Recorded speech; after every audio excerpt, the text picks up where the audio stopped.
Et si je vous disais qu'on passe sur une configuration à plus de 2000 euros, donc on est aux alentours de 2300 à 2500 euros, c'est une très grosse config ultime. Et ça, c'est pour les personnes qui en ont vraiment besoin et qui feront tourner la totalité des jeux. Et aussi, bien évidemment, de faire du multitâche, des grosses tâches graphiques, des grosses tâches de montage vidéo.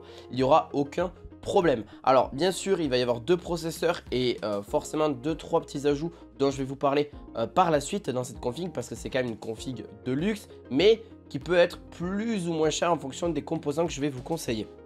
Alors n'hésitez pas d'ailleurs, dans la description vous avez les composants dont je parle, bien évidemment de cette configuration à plus de 2000 euros. Donc forcément on est d'accord, c'est la configuration ultime. Je pourrais même en faire une autre mais bon, on va dire que là il va falloir ajouter écran, clavier, souris pour forcément avoir une configuration encore plus que ultime, on va dire la ultra. Bref, on s'est compris, on passe pour le premier processeur AMD Ryzen 7 9700X, un processeur 8 coeurs avec un TDP de 65 watts, avec bien sûr un socket AM5 jusqu'à 5,5 GHz. Il fera toutes les tâches et sera largement, et surtout c'est de la 9e génération, largement bénéficié de toutes les technologies qu'il y a à l'heure actuelle et assez bon pour le jeu vidéo aussi. Je vous le cache pas, il est quand même largement suffisant. 318 euros au niveau du prix à l'heure actuelle, donc il saura largement gérer votre PC à l'heure actuelle. Mais attendez, j'ai quand même pensé à ceux qui étaient ultra gamers et à la fois qui veulent un PC qui est plus multitâche, mais par contre il faut ajouter un petit peu plus en termes d'argent. Alors là, on est d'accord, c'est le 9800X 3D, c'est le meilleur qui se fait pour le jeu vidéo, c'est le meilleur processeur qui saura faire tourner vos jeux au maximum de leur capacité. Vous allez gagner quelques FPS en plus et ça c'est génial. Donc c'est grâce au cache 3D hein, pour ceux qui connaissent. Mais bon, on va pas rentrer dans les détails. Tout simplement, c'est une fréquence qui est boostée jusqu'à 5,2. Il va jusqu'à 120 watts, donc il consomme le double du précédent. On est aussi sur un prix beaucoup plus élevé. On est à 200 euros plus cher. C'est pour ça que je vous ai dit que c'est une config entre 2300 et 2500 euros au niveau de celle-ci. Donc faites attention à ça.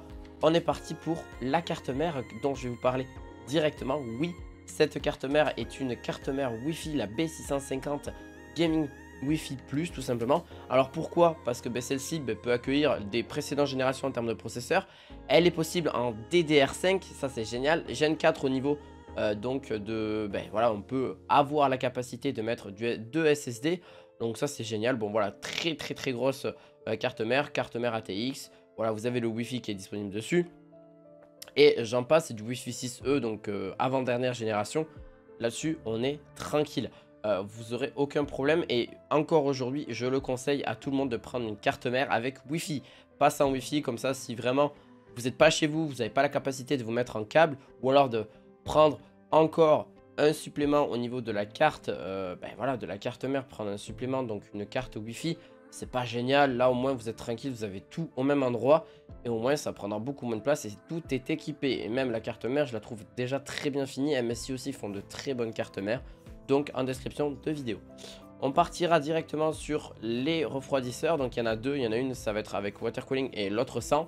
Donc bien sûr pour le Ryzen 7 9700X, je vous conseille donc pour le premier processeur, l'Arctic Freezer, un petit refroidisseur voilà à double ventilateur, très bien.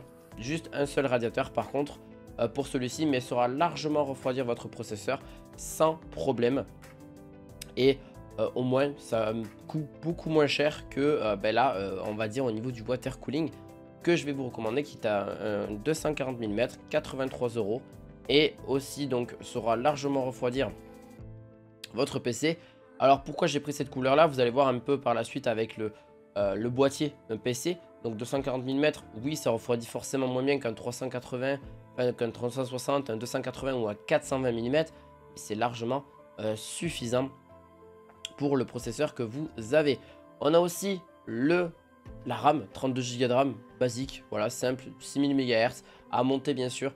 Dans le BIOS, faites attention à bien l'activer, voilà, sinon après rien de plus simple. Très joli aussi, un petit côté RGB, ah, forcément on monte en gamme donc c'est la limite, c'est une limite. Et en plus AMD Expo, donc vraiment spécialisé AMD, faites attention à ça parce que celle-ci ne sera pas spécialisée forcément Intel. Elle marchera quand même mais c'est pas là-dessus que ça sera le plus compatible.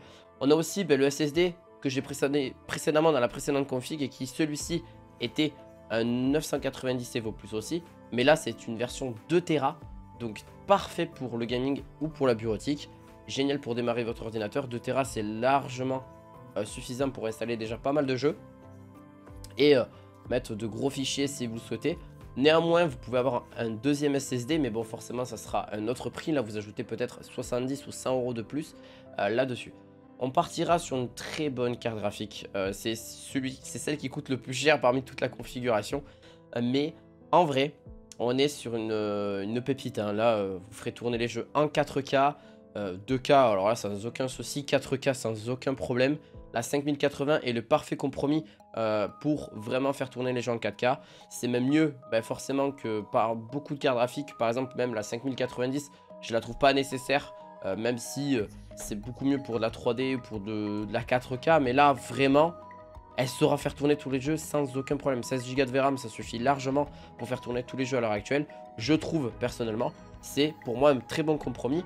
Alors oui, ça reste un prix. Mais bon, on est sur quand même une configuration à plus de 2500 euros. Enfin, entre 2200 et 2500 euros, je le rappelle. On partira sur la petite tour. Forcément, j'étais obligé. Une vraiment très bonne tour, très compacte. Et qui vraiment, pour le coup, peut mettre plusieurs types d'air, plusieurs types de ventilateurs. Elle saura très bien refroidir votre PC. Donc voilà, vraiment génial. Bon, vous pouvez mettre bien évidemment la carte graphique donc sur le côté. Hein, donc voilà, ça c'est vraiment génial. Ou à l'horizontale, donc à la verticale ou à l'horizontale, ça c'est à votre choix. C'est vous qui décidez pour celle-ci. Et en fonction de la place dont vous avez besoin. Mais un 280 mm saura très bien faire l'affaire. Enfin, un 240 mm pour le water cooling. Et vraiment génial, elle est sobre mais elle reste correcte. Vous voyez, c'est sobre mais au moins c'est classe, c'est épuré, voilà. En plus, le car management pourra vraiment s'y faire très facilement. On partira sur quelques petits ventilateurs dont je vous recommande pour avoir les sorties parce qu'ils ne sont pas forcément donnés avec. Voilà, c'est une quinzaine d'euros, mais au moins vous avez un supplément en termes de ventilateurs. Et ces ventilateurs là sont vraiment concentrés pour vraiment avoir une bruit très faible, mais en ayant toute une très bonne performance au niveau de celui-ci. Et on partira pour le dernier truc, l'alimentation entièrement modulaire, bien évidemment, et silencieuse pour du jeu vidéo, donc 850 watts, connecteur 12 volts, etc. Donc là, pareil, très bien. NZXT font aussi de très bonnes... on est sur du 850 watts, donc de très bonne alimentation. Donc voilà, très classique, connecteur 8 pins, connecteur 24 pins. Voilà, pour le CPU comme pour le GPU, pour la carte mère, pour du SATA. Il y a tout ce qu'il vous faut. Voilà, en tout cas j'espère que cette configuration vous aura plu. N'hésitez pas à me dire ce que vous en pensez dans la description. Forcément on est sur une configuration qui n'a rien à voir avec les précédentes. Pour ceux qui n'ont pas forcément le budget, n'hésitez pas à aller voir les autres qui sont bien moindres et qui n'ont pas forcément la nécessité de prendre un PC à 2500 euros. Même ne serait-ce qu'à 1500 euros ça suffit largement, ou même à 1000 euros. Voilà, j'ai fait toutes ces petites configs là. Peut-être éventuellement on partira sur du 3000 euros. On verra si vous êtes chaud, ou même beaucoup plus haut, juste pour le kiff et juste pour se dire ah oui, quand même, il y a quand même une réelle différence entre un PC à 2500 et un PC à 5000 euros par exemple. Mais voilà, bref, je vous laisse là-dessus. Je vous dis à très bientôt pour une nouvelle vidéo.